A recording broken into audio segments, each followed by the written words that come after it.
Bismillahirrahmanirrahim. Assalamualaikum warahmatullahi taala wabarakatuh. Pada kesempatan hari ini saya akan memaparkan beberapa materi mengenai tentang peristiwa-peristiwa kejiwaan pada manusia pada umumnya.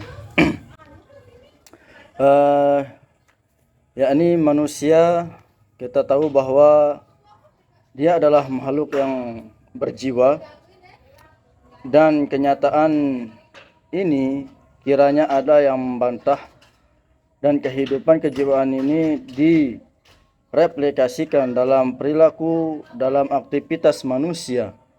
Sudah sejak dari tahun dahulu kala para ahli telah membicarakan masalah ini, antara lain Plato, Aristoteles, dan lain yang telah membicarakan mengenai kejiwaan manusia itu sendiri. Adapun di sini beberapa kejiwaan daripada manusia, diantaranya adalah kognisi. Apa itu kognisi? Yaitu kemampuan manusia menerima stimulus dari luar. Kemampuan ini berhubungan dengan pengenalan. Dari kita sebagai manusia ini tidak akan luput dari yang namanya pengenalan sesama manusia ataupun manusia yang lain. Terus yang kedua, konasi, yaitu kemampuan manusia untuk melahirkan apa yang terjadi dalam jiwanya. Kemampuan ini berhubungan dengan motif kemauan kita, kemauan. Jadi kalau konasi ini adalah cenderung dia kepada kemauan manusia itu sendiri seperti apa. Terus yang ketiga, daripada peristiwa-peristiwa kejiwaan manusia ini adalah emosi, yaitu yang berhubungan dengan perasaan. Jadi manusia ini tidak akan luput atau tidak akan lepas dari yang namanya emosi, yaitu perasaan yang ada di diri manusia itu sendiri. Terus adapun pengaruh yang mempengaruhi peristiwa-peristiwa kejiwaan, diantaranya yakni ada 6 macam pengaruh. Yang pertama, persepsi. Persepsi itu adalah merupakan proses diterimanya stimulus oleh individu melalui alat indera atau disebut juga proses sensoris. Yang kedua, bayangan. Bayangan sangat sering disebut dengan istilah tanggapan, kemampuan membayangkan atau menanggap hal-hal yang telah diamatinya. Yang ketiga, daripada pengaruh-mempengaruhi peristiwa-peristiwa kejiwaan adalah fantasi. Kemampuan jiwa untuk membentuk tanggapan-tanggapan atau bayangan-bayangan baru.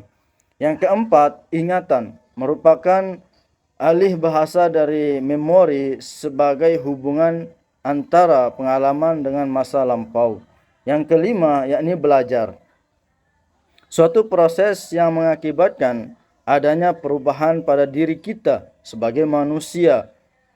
Sehabis belajar, individu akan mengalami perubahan dalam perilakunya. Maka kita sebagai manusia tidak akan pernah luput dari yang namanya belajar, baik itu yang sudah lanjut usia maupun yang tidak. Karena kenapa? Belajar itu sampai kita masuk ke liang lahat. Jadi belajar itu tidak ada henti-hentinya untuk kita belajar. Terus yang terakhir daripada pengaruh yang mengaruhi peristiwa-peristiwa kejiwaan adalah berpikir. Berpikir tentang apa? Tentang sesuatu untuk memperoleh pemecahan masalah atau untuk mendapatkan sesuatu yang baru.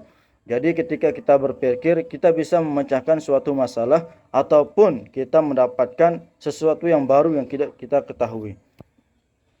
Baik, itu beberapa daripada kejiwaan, yakni peristiwa kejiwaan pada manusia yang dapat saya sampaikan pada kesempatan ini.